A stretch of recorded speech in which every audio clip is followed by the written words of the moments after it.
파웰, 라가르드, 이창용, 파웰, 라가르드, 이창용, 돈을 풀거라, 돈을 풀거라. 언제 무엇을 사는가? 일단 중앙은행들이 돈을 팍팍 풀면은 코인 상승장을 만듭니다. 돈 좀 풀어 얘들아.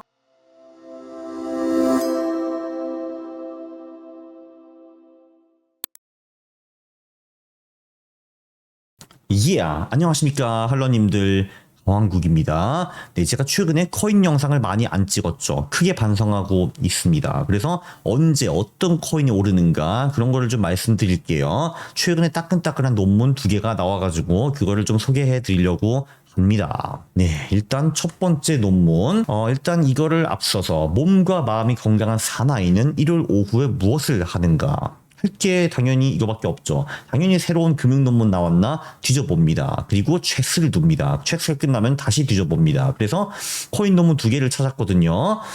요즘 금융계에서는 코인 논문들이 꽤 핫하다고 합니다. 코인도 안 하는 사람들이 논문을 열심히 찍어내고 있어요. 자, 온체인 데이터. 이게 투자에 도움이 되는가? 10개 팩터를 분석한 논문이 나왔습니다. 이 논문에서는 37개 메이저 코인을 분석을 했어요. 데이터는 참고로 코인 매트릭스라는 사이트에 있는데 여기 가보니까 꽤 괜찮더라고요. 이것부터 먼저 한번 보시죠. 코인 매트릭스가 이런 사이트인데 뭐 예를 들면 뭐 이런 거 할 수가 있어요. 여기 뭐 비트코인이라고 해보자. 비트코인 뭐 이게 들어가면은 여기 들어가고 매트릭스를 보면은 이렇게 쭉 이렇게 이런저런 지표들이 나옵니다. 뭐 예를 들면 뭐 MVAV를 클릭해볼까? 그래서 차트를 그려라 이와라 하면은 이렇게 그려주고요. 아니 가격이니까 헷갈리니까 이거는 좀 빼자. 이더리움도 빼고요. 자, 그럼 이렇게 얘가 이렇게 그 MVAV 차트를 그려주고 뭐 이런 거를 해줍니다. 공짜예요. 코인 매트릭스 좋은 사이트입니다. 참고로 이 논문을 쓰신 분들은 아타나시오사카스라는 그리스 분과 앤드류 우르쿠르하르트 그리스와 영국의 콜라보 논문입니다. 콜라보 논문이고요.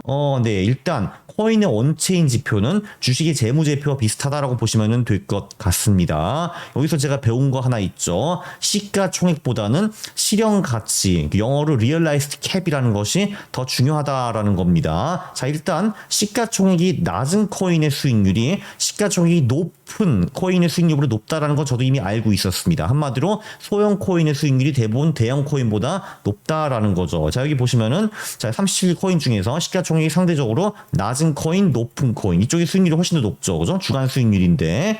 자, 그런데 그 실현 가치가 낮은 코인의 수익률이 그렇지 않은 코인보다 수익률이 훨씬 높다라는 거를 알 수가 있습니다. 네, 주단위 7.76%면 not bad이죠. 자, 그럼 실현 가치가 무엇인가? 실현 가치는 코인이 마지막에서 블록체인에서 이동한 그 가격 기준으로 계산한 시가총액입니다. 그러니까 예를 들면 이게 서울 아파트 두 채로 한번 해볼게요. 그러니까 한 채가 10억이에요. 그러니까 지금 가치로. 그럼 이제 두 채면은 시가총액이 20억이 되겠죠. 그러니까 내 집도 10억이고 내 옆집도 10억이야. 그럼 20억이잖아. 근데 예를 들면은 나는 아파트를 4억에 샀고 옆집 사람은 8억에 샀어요. 그러면은 총 우리가 이 아파트 두 채를 사기 위해서 들어간 비용이 12억 아니겠습니까? 요 12억이 실현 가치라고 보시면 되고 시가총액은 지금 가격인 거죠. 그러니까 지금 시가총액은 20억인데 실현 가치는 12억이다라고 보시면 될 것 같습니다. 그러니까 지금 시가총액보다는 실현 가치로 이제 실현 가치가 낮은 코인들이 상대적으로 수익이 굉장히 높더라라는 거를 여기서 배울 수가 있었죠. 저도 이거 처음 알게 되었습니다. 저도 뭐 좀 배웠어요.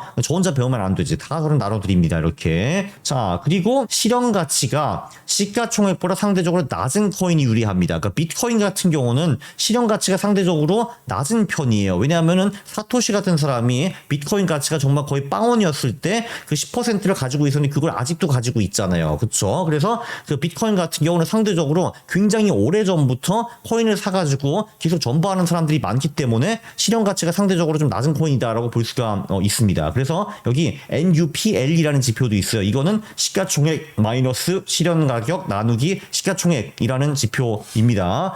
그러니까 이게 0 이상이면 일단 그 투자자들을 전부 다 종합하면 돈을 벌었다라는 거죠. 그러니까 조금 전에 아파트 사례를 보면요. 그 조금 전에 시가총액 20억이었잖아. 근데 그 실현 가격이 12억이었죠. 이제 그거 그거를 20억으로 나누면은 얼마니? 8 나누기 그 20이니까 0.4가 나오겠네. 그죠? 이거 0 이상이잖아. 그치? 그래서 우리 둘은 돈을 벌었잖아요. 나는 4억이 사고 쟤는 8억이 샀으니까 둘 다 돈을 번 거 아닙니까? 그렇죠? 네. 근데 이게 0 이하일 수도 있죠. 예를 들면 지금 아파트가 엄청 폭락했어. 그래서 그 각각 5억밖에 안 해. 그러니까 5억, 그러니까 10억이 됐어요. 그리고 나는 4억이 샀고 쟤는 8억이 샀어. 그러면은 이제 2억에 사게 된 거죠. 그죠? 그러면 이제 시가총액이 10억 마이너스 12억 나누기 10억이니까 이제 사실 투자자 전체로 보면 돈을 잃게 된 거죠. 그쵸? 그래서 이게 낮은 코인, 그러니까 한마디로 NUPL이 낮다라는 거는 한마디로 대부분의 투자자들이 손실을 봤다는 건데 이제 그런 코인을 산 것이 수익이 상대적으로 높았다라고 볼 수 있습니다. 자, 두 번째 내가 배운 거, 고래 비중이 높은 코인이 좋을까 아닐까? 저도 이거 몰랐거든요. 근데 결론은 고래 비중이 높은 코인이 수익률이 높더라라는 거였습니다. 그래서 여기서 SER라는 지표가 있어요. 이건 무슨 지표냐면은 전체 공급량의 1000만 분의 1 미만 보유자들의 총액, 그러니까 초개미들이라고 볼 수가 있죠. 그러니까 개미 나누기 상위 주소 1%, 그러니까 고래죠. 한마디로 이게 개미 나누기 고래 지표라고 볼 수가 있습니다. 그죠? 그러면 이 지표가 높다라는 거는 개미 비중이 좀 많다는 거고, 이 비율이 낮다라는 거 고래가 많다는 거잖아요. 근데 보면은 SER가 낮을 경우, 그러니까 고래 비중이 높을 경우 이런 코인들의 수익률이 좋았다입니다. 개미 비중이 높은 코인은 수익률이 별로였다라고 볼 수 있어요. VTA는 뭐냐면은 상위 주소 10%. 그러니까 이거는 완전 고래는 아니지만 그래도 좀 중견 큰 고래들의 얘네들이 코인을 얼마나 가지고 있느냐, 그게 전체 코인을 얼마냐를 보는 지표거든요. 여기서도 보면요, 이 지표가 높다라는 건 고래 비중이 높다는 거잖아요. 그런 코인들이 수익이 높다라는 거를 알 수 있습니다. 그러니까 이제 고래 비중이 높은 코인들이 좋았다라는 거죠. 자, 그리고 세 번째 MCAP이라는 지표가 있는데 또 이건 이제 뭐냐 하면은 최근 12개월 동안에 움직인 코인의 시가총액입니다. 비트코인 같은 경우는 몇 년 동안 존버하고 안 움직이는 코인들이 많죠. 근데 또 반면에 활발하게 사고 파는 코인들도 있잖아요. 그러니까 사고 팔려진 코인들의 시가총액이 얼마인가 뭐 이런 거를 보는 거예요. 자, 여기서 보면은 그 MCAP이 낮은 코인들이 좋다라는 걸 볼 수가 있습니다. 그러니까 어떻게 보면은 이제 근엄하게 안 움직이는 코인들이 많고, 네, 그리고 팔짝팔짝 움직인 코인들의 시가총액이 또 상대적으로 낮은 그런 코인들의 수익률이 높았다라는 겁니다. 아이고, 모멘텀 내가 잘못 적었네. 모멘텀은 이제 최근 3주 동안에 많이 오른 코인을 말하는 건데, 여기서 제가 이걸 이렇게 가야 되는 건데, 어쨌든 최근 3주 동안에 많이 튀어오른 코인들이 그 다음 주에도 잘 나가더라라는 것이 요 내용입니다. 그럼 이 지표들을 잘 엮어보면은 결론이 무엇이냐? 사람들의 관심이 조금 떨어지고 거래도 좀 적고 고래 보유량이 많는데 얘가 이제 최근 몇 주 동안 오르기 시작해. 이런 코인들이 좋다라는 거죠. 관심 떨어지는 코인들은 주로 이제 MCAP이 좀 낮고 실현 가치가 좀 낮고 NUPL 지표가 낮은 코인들입니다. 예, 그리고 이제 고래 보유량이 상대적으로 높은 코인들, 그러니까 SER가 낮고 VTTA가 높은 이제 그런 코인들이 좋다라는 거고요. 근데 또 최근에 1주, 3주 전부터 빵 터졌다. 이런 놈들이 윈너가 될 가능성이 높다라는 겁니다. 그러니까 이런 온체인 지표들이 유리하고 가격까지 오르기 시작해서 이게 최고의 코인들이라는 겁니다.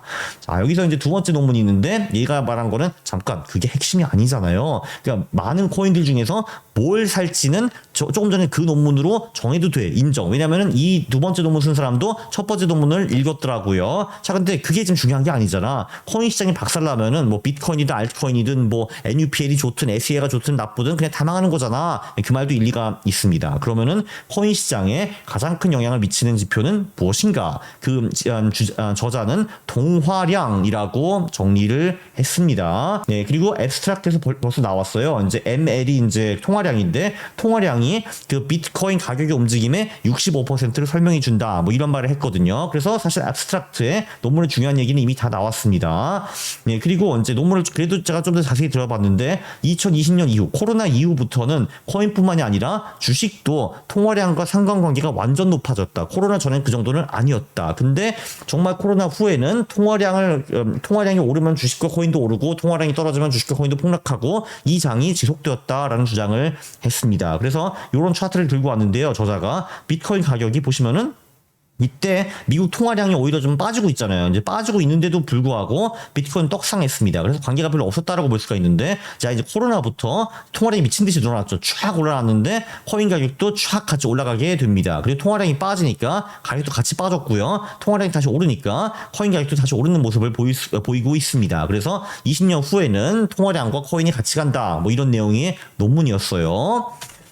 그래서 저는 글로벌 M2를 유심히 보는데, 이건 또 BGeometrics라는 사이트가 있습니다. 이것도 보여드릴게요. BGeometrics 보면은 수많은 데이터가 있는데, 여기서 매크로에서 M2 그로스 글로벌 YOY 이거 보시면은 나쁘지 않습니다. 자 보시면은, 그래서 저는 사실 미국의 통화량보다는 글로벌 통화량, 여기는 연준, 뭐 유럽 중앙은행, 뭐 영국은행, 뭐 중국은행, 일본은행 다 들어가 있어요. 그래서 얘네들의 통화량을 보면은 비트코인 가격이 그럭저럭 비슷하게 따라간다라는 걸 볼 수가 있습니다. 보면은 이제 통화량이 좀 빠졌을 때 코인도 같이 빠지고, 통화량이 늘어나니까 코인도 오르고, 네, 그리고 이제 최근에도 이제 여기 코로나 후에 이제 통화량이 팍 느니까 코인도 오르다가, 최근 3년 동안에는 통화량이 별로니까 코인도 별로였다. 뭐 이런 거를 볼 수 있습니다. 그래서 코인 가격과 통화량은 비례한다. 이런 거를 볼 수가 있고요. 이런 사이트에서. 그래서 제가 이 사이트를 자주 찾아옵니다. 그래서 보면요, 이걸 좀 더 줌을 하면은 최근 6개월 정도 한번 보자. 이렇게 이게 지금